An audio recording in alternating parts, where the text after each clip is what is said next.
하나님 아버지, 우리의 심령은 약하오나 주님이 우리와 함께 하시면 이 세상의 어떠한 풍파도 견디며 하나님을 향해서 나아갈 수 있을 것입니다. 또한 교만한 마음, 이기적인 마음이 아닌 이웃을 위해 봉사하는 마음, 서로를 사랑하는 마음을 갖게 하여 주시고 석부로서의 삶이 아닌 성부로서의 삶을 허락하셔서 아버지께 헌신하는 모든 재직들이 되어지기를 위해서 다시 한번 기도드립니다. 또한 단위에 세우신 목사님에게도 함께하여 주셔서 그 말씀의 능력을 더하여 주시고 그 말씀으로 인하여 우리의 삶이 하나님 아버지께로 한 걸음 더 나아가는 귀한 말씀의 기초가 되어지기를 위해서 기도드립니다. 항상 저희와 함께 하시는 하나님 아버지, 그 사랑에 진심으로 머리 숙여 감사드리며 예배의 시작이 오니 예배가 끝나는 시간까지 저희와 동행해 주실 줄 믿고 이 모든 말씀 예수님의 이름으로 기도드립니다. 아멘. 아멘.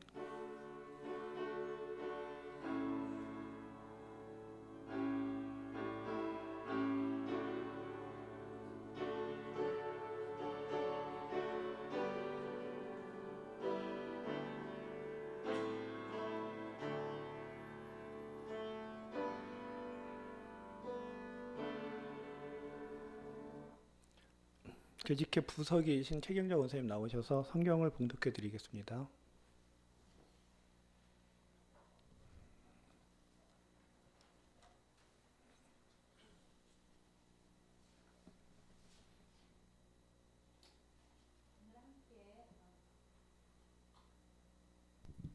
오늘 함께 은혜 받으실 말씀은 에베소서 4장 11절에서 13절 말씀입니다. 다 찾으신 줄 알고 제가 봉독해 드리겠습니다. 그가 어떤 사람은 사도로, 어떤 사람은 선지자로, 어떤 사람은 복음 전하는 자로, 어떤 사람은 목사와 교사로 삼으셨으니 이는 성도를 온전하게 하여 봉사의 일을 하게 하며 그리스도의 몸을 세우려 하심이라. 우리가 다 하나님의 아들을 믿는 것과 아는 일에 하나가 되어 온전한 사람을 이루어 그리스도의 장성한 분량이 충만한 데까지 이르리니. 아멘. 아멘.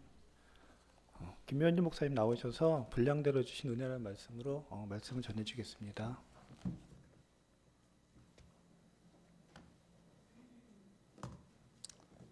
이 지구상에 있는 교회는 어떤 의미에서 두 가지로 나눌 수 있을 것 같아요. 하나는 조직 일변도인 교회이고 다른 하나는 조직을 반대하는 교회입니다. 조직이 우선이고 조직으로 세워진 교회의 대표적인 교회는 천주교입니다. 천주교만큼 조직이 철저하고 잘 돼 있는 교회는 없어요. 그리고 그 다음은 감리교가 아닐까 생각을 해요. 감리교도 조직이 아주 잘 돼 있습니다. 그리고 이러한 조직을 반대하는 곳은 무교회주의자들이 대표적입니다. 무교회주의자들은 이 무교회주의라고 하면은 일본의 우찌무라 간조라는 사람이 있고 우리나라에서는 이미 고인이 된 함석헌 선생이 있죠. 교회의 조직과 권위주의 때문에 상처를 입은 사람들이 그 조직에 반대하는 입장에 섰던 것이 무교회주의자들입니다. 그리고 조직적이진 않지만 그렇다고 무교회를 주장하는 것도 아닌 그런 공동체가 있습니다. 그 가운데 하나는 형제회라고 하는 공동체가 있는데 이들은 목사, 장로, 집사, 교회의 어떤 직분도 인정하지 않고 교인들만 모입니다. 그리고 모임 중에서 누구든지 일어나서 설교를 하고 기도를 하는, 그래서 그때그때 성령님께서 그 모임을 인도하시는 대로 예배를 이끌어가곤 합니다. 미국의 퀘이커 교도들도 이런 형태를 취하고 있습니다. 그런데 이렇게 다양한 교회 형태가 생겨나게 된 것은 하나님이 허락하신 것과 그것을 시행하는 중에 일어나는 부작용을 혼동할 때에 나타나게 된 현상들입니다. 오늘 본문이 말씀하고 있는 내용을 여러분들이 자세하게 들여다보면 재미있는 사실 하나를 발견할 수 있습니다. 사도 바울이 에베소서 4장 11절에서 말하고 있는 것처럼 목사나 교사와 같은 직분들, 즉 교회라는 것 자체가 인간의 작품이 아니라 예수 그리스도의 십자가로 그분의 피 흘리심으로 세워졌다는 것을 이해하지 못해서 여러 가지 분파가 생겨나게 됐음을 알 수 있게 됩니다. 교회는 인간이 만든 기구나 제도가 아닙니다. 그래서 기업 경영적인 차원에서나 교육의 효율성을 위하여 만든 것이 아니라 하나님께서 지시하시고 강조하신 결과라고 할 수 있습니다. 교회의 머리로 예수님을 주셨고 그 몸으로 우리를 부르신 것이지요. 교회는 인간의 창조물이 아닙니다. 그러므로 우리가 교회를 부정하는 것은 성경이 말씀하는 것과 어긋나게 되는 것이겠지요. 또한 교회 안에 여러 직분들인 사도, 선지자, 복음 전하는 자, 목사, 교사 등은 분명히 주님께서 시키신 일입니다. 더 나아가 집사, 장로 등의 봉사 직분들은 주님께서 요구하신 것은 아니지만 사도들이 교회로 모이는 과정에서 필요성에 의하여 정해진 것입니다. 교회 정치나 행정을 보면 주님께서 정해 주신 직분은 보통 항존직이라고 하죠. 항존직. 교회 안에 이런 직분들은 필요한 직분들입니다. 그 항존직 중에 장로라고 하는 직분이 있죠. 예수님 당시, 그러니까 초대교회 당시에 장로라고 말하면 오늘날의 장로라고 하는 개념과 조금 달랐어요. 여기에는 오늘날에 말하는 장로들도 포함되어지고 목사들도 포함되어지고 안수 집사까지 여기 다 들어갑니다. 이 장로라고 하는 직분 속에는. 그리고 해마다 임명하는 서리 집사는 교회가 행정관리와 봉사의 필요성에 의하여 임시로 정한 직분이기 때문에 임시직이라고 말을 하죠. 그런데 임시직이니 항존직이니 하는 표현은 듣기에 따라서 불쾌하게 들릴 수도 있지만 무슨 뜻인지를 알면 이해가 되어지는 부분이기도 합니다. 교회에 있어야 되는 어떤 직분, 하나님께서 교회에 있어야 하는 어떤 직분들을 항존직이라고 한다면 현실적인 교회의 필요와 효율성을 위해서 만든 직분이 바로 임시직인 것입니다. 우리가 본문을 보면 사도, 선지자, 복음 전하는 자, 목사, 교사라는 직분들이 나오는데 우리가 중요시하고 기억해야 할 것은 이 직분이 쭉 열거되어져 있는 11절이 중요한 것이 아니라 12절이 중요한 거예요. 12절 말씀이.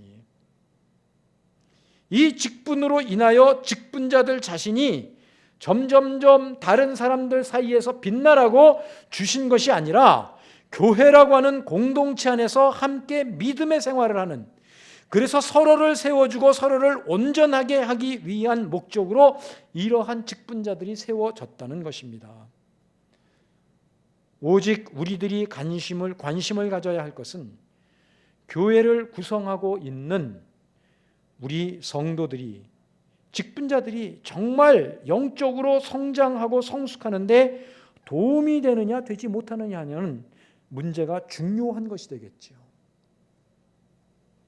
그래서 우리는 하나님께서 교회를 세우시고 예수 그리스도께서 머리가 되시며 교회 안에 이런 직분들을 만들어서 무엇을 하시려는가 할 때 직분이라는 것을 통해 어떤 목적을 이루어 가시려는가에 그 초점이 맞추어져 있어야 됩니다.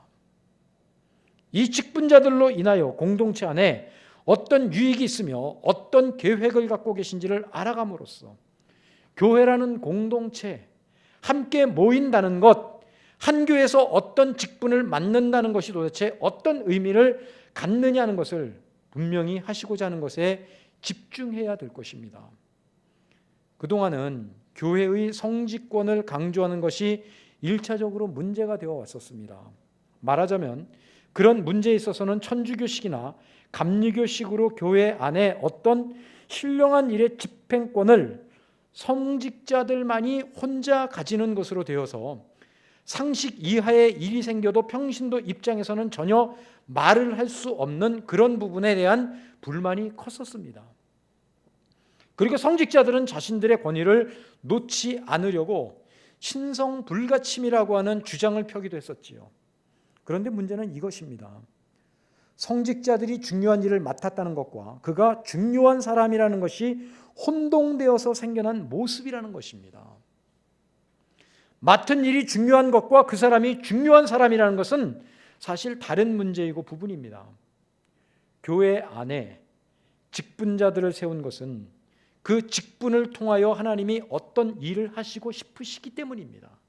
그래서 직분자들이 세워진 거예요.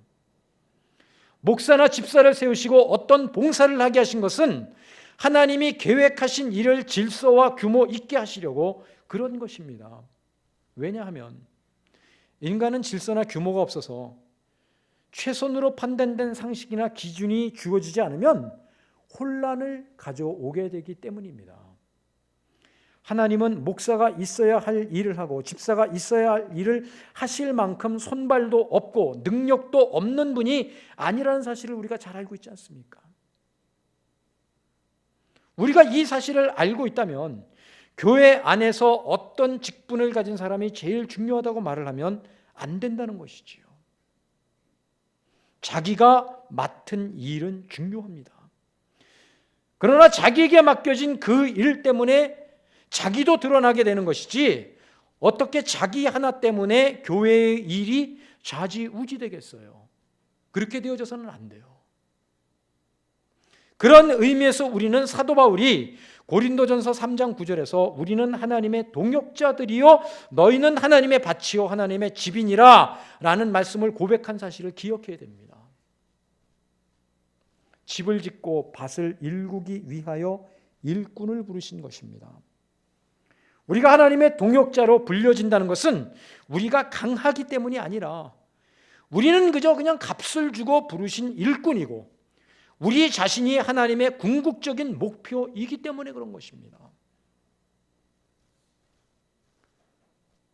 우리들 자신이 하나님의 자녀이고 하나님의 목적물이에요. 우리들 자신이. 그리고 교회의 목사, 장로, 집사, 권사는 더 이상 자기 자신을 위해서 있는 것이 아니라 교인들을, 다른 성도들을 위해서 존재하는 사람들이고 직분자들인 것입니다. 자기를 위해서 존재해가는 건 아니에요. 교회에서는 맡은 일이 중요하다는 것과 사람이 중요한 것은 다릅니다. 우리는 이것을 알아야 됩니다. 우리들은 원님을 태운 당나귀가 자기가 잘난 줄 알고 있었던 것과 같은 실수를 자주 범하는 경우들이 있어요. 반면 모든 조직과 직분을 무시하고 그저 마음에 있는 대로 모든 조직과 형식을 부정하는 것은 무교회주의자들과 똑같은 것입니다. 진심이 있다는 것은 좋습니다. 그러나 그 사람들은 인간은 그렇게 강하지 않다는 것은 잘 모르고 있는 것 같아요. 그래서 그런 무교회주의자들과 같은 모습들이 이 땅에 생겨나지 않았나 여겨집니다. 혹시 여러분들 이런 게임 아세요? 눈을 감게 하고 1분이 되면은 앉은 자리에서 일어나게 하는 게임. 그런 거 해보신 적 있으세요? 별로 없죠. 그죠? 언제 게임을 해볼 기회가 있었어야지. 올 여름 수련회가 있으니까 그때 수련회 모르겠어요. 한번 이런 게임을 한번 해볼 기회가 있을지. 그런데 이제 이렇게 얘기를 해요. 전부 눈을 감게 하고 1분이 지났다고 생각될 때 일어나십시오. 그러면 사람들이 몇 초 만에 일어나는지 여러분들 아세요? 그러니까 통계적으로 나와 있는 게 있어요.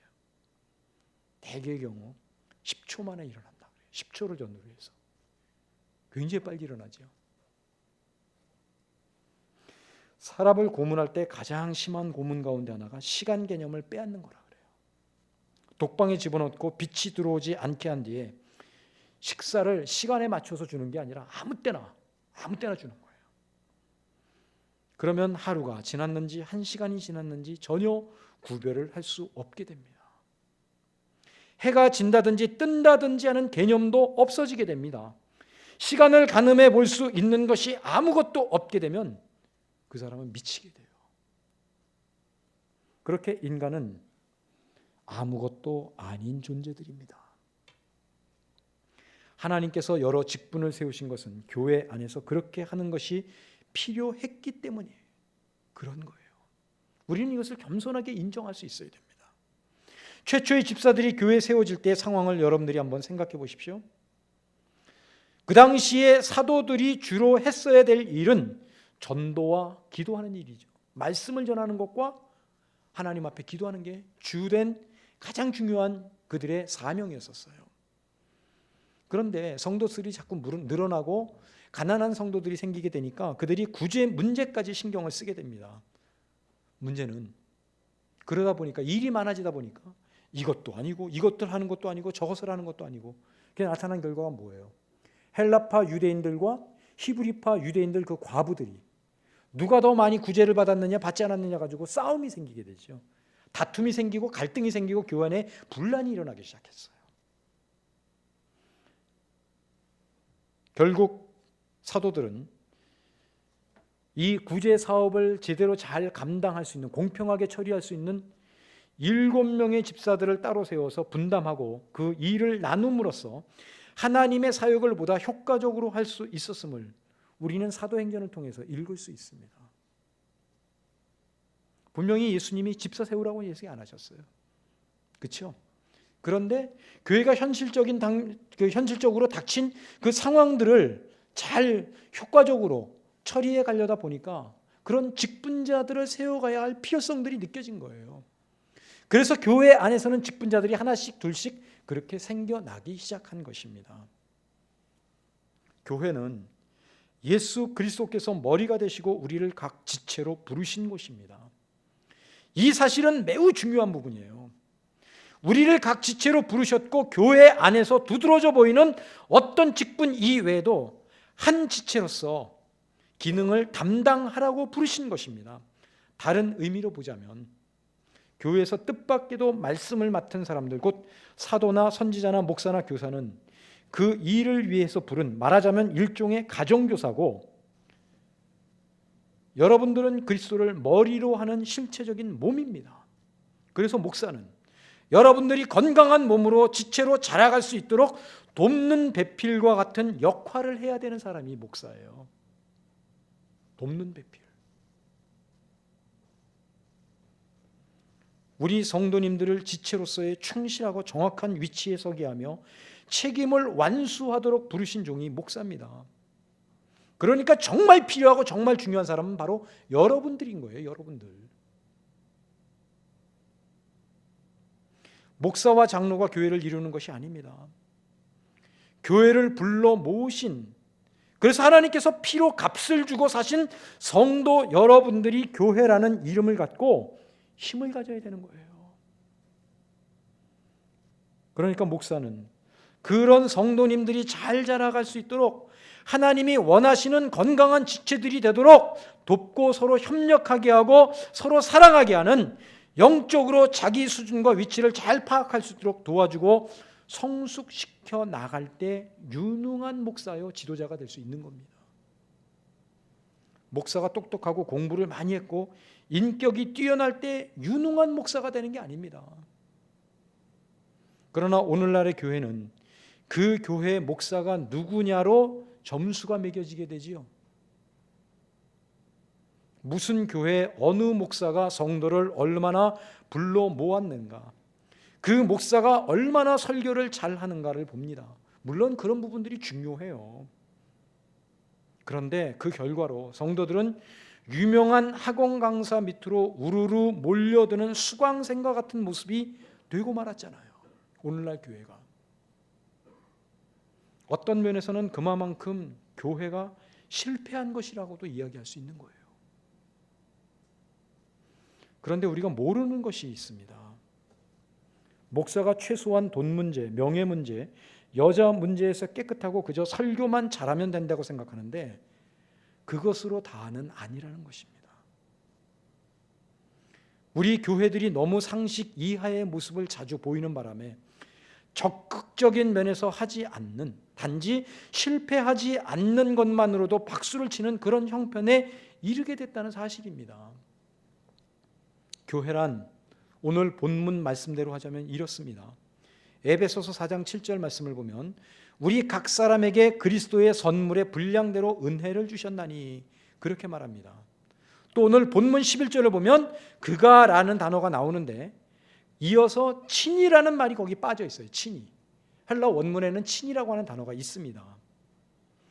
그가 친히 어떤 사람은 사도로, 어떤 사람은 선지자로, 어떤 사람은 복음 전하는 자로, 어떤 사람은 목사와 교사로 삼으셨으니 라고 해야 맞는 겁니다. 즉 각 사람에게 이런 부류는 대표적인 것이고 그 외에도 허다한 모습을 우리에게 하나님이 보여주셨다는 거죠. 다시 말하면 이런 직분들 말고도 수많은 직분자들을 하나님께서는 우리에게 허락해 주셨다는 거예요.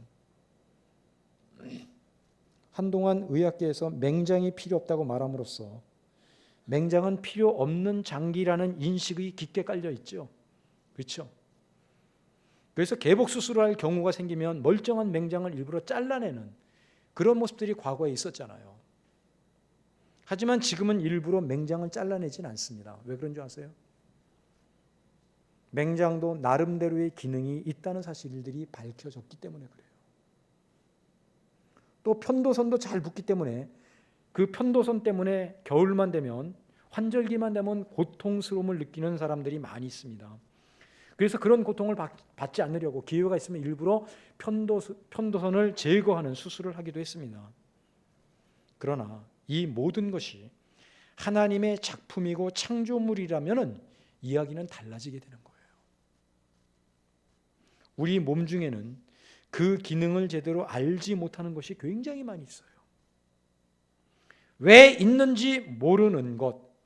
그렇다고 해서 그것이 쓸데없는 것은 결코 아닙니다. 몸에 뼈가 몇 개나 있는지 우리는 잘 모릅니다. 알면 이미 우리 몸에는 병이 난 거예요. 허리가 있는지를 아는 사람은 이미 병이 난 사람입니다. 여러분들 평소에 허리 있다는 거 느끼면서 생활하세요? 그건 못 느끼잖아요. 근데 허리가 아파요. 내가 허리가 있네. 아프네.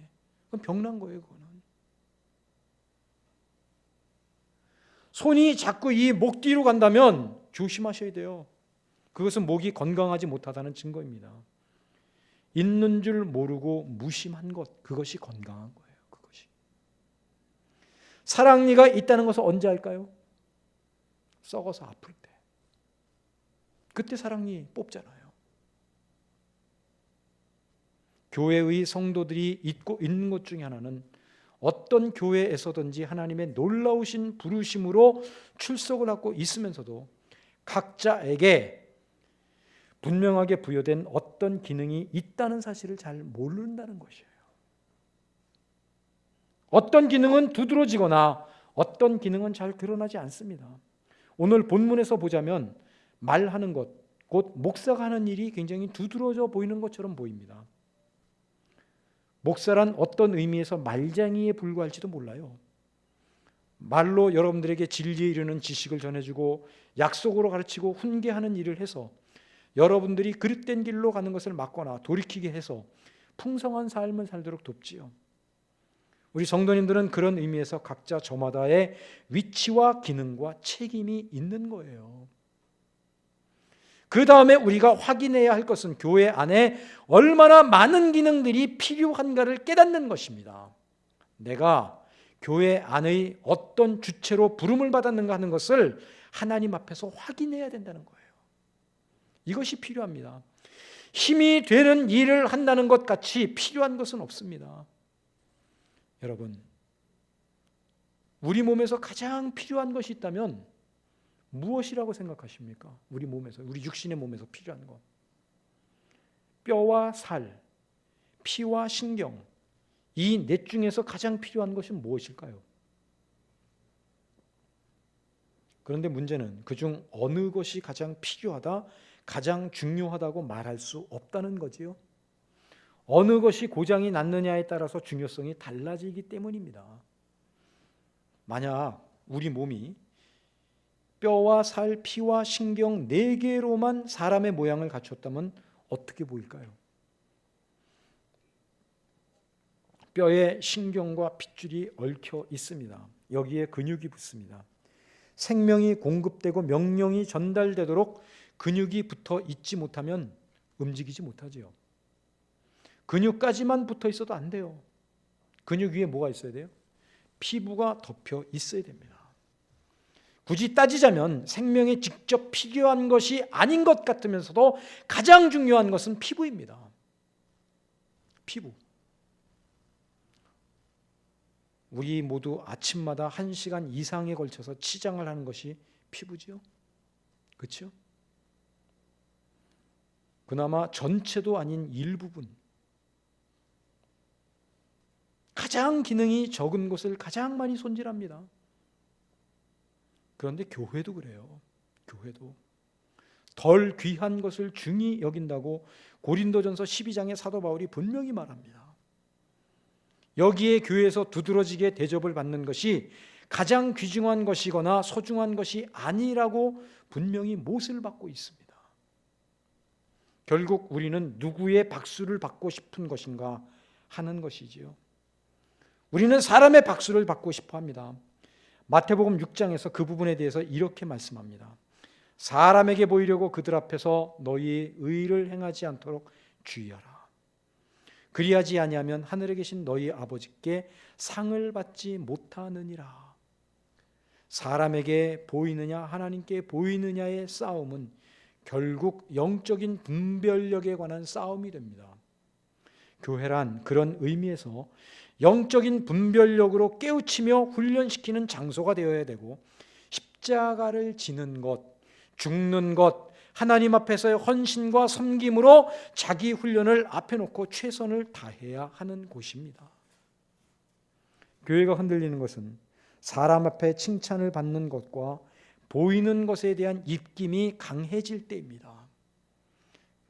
우리가 그것을 알아야 돼요. 그것이 쉽지 않기 때문에 우리는 그 부작용을 맛보고 몸부림을 치게 되는 것입니다. 그러나 그러한 부작용이 두렵다고 해서 그 일을 하지 않거나 타협할 수도 없습니다. 성경이 하는 말씀입니다. 이것이 여러분들에게 드리는 중요한 기도 제목 가운데 하나입니다. 주님께서 나를 우리 교회에 보내시며 신앙생활을 하는 중에 우리 교회에서 내가 성도들 앞에 보이거나 보이지 않는 것을 떠나서 하나님 앞에 부여받은 나의 책임은 무엇인가? 나는 우리 몸된 교회의 어디에 소속이 되어 있는 것인가? 내가 할 일은 무엇인가를 위하여 기도해야만 합니다. 하나님이 귀히 여기시고 맡기신 중요한 사명 앞에서 더 충성하고 경건하게 연습하며 신령한 훈련을 쉼 없이 해나가는 재미와 진전이 있어야만 되는 것입니다. 바로 그것이 교회예요. 그것이. 그 일을 위하여 우리가 모두 함께 지어져가는 기적의 과정을 경험해 가기로 결심하고 기대하고 모이며 그런 약속을 근거로 기도 제목을 정하고 우리 서로가 서로를 진심으로 용서하며 위로하는 일에, 사랑하는 일에 스스로가 단단히 한 몫을 담당할 수 있는 2015년도 재직들이 되시기를 진심으로 축원합니다. 기도하겠습니다.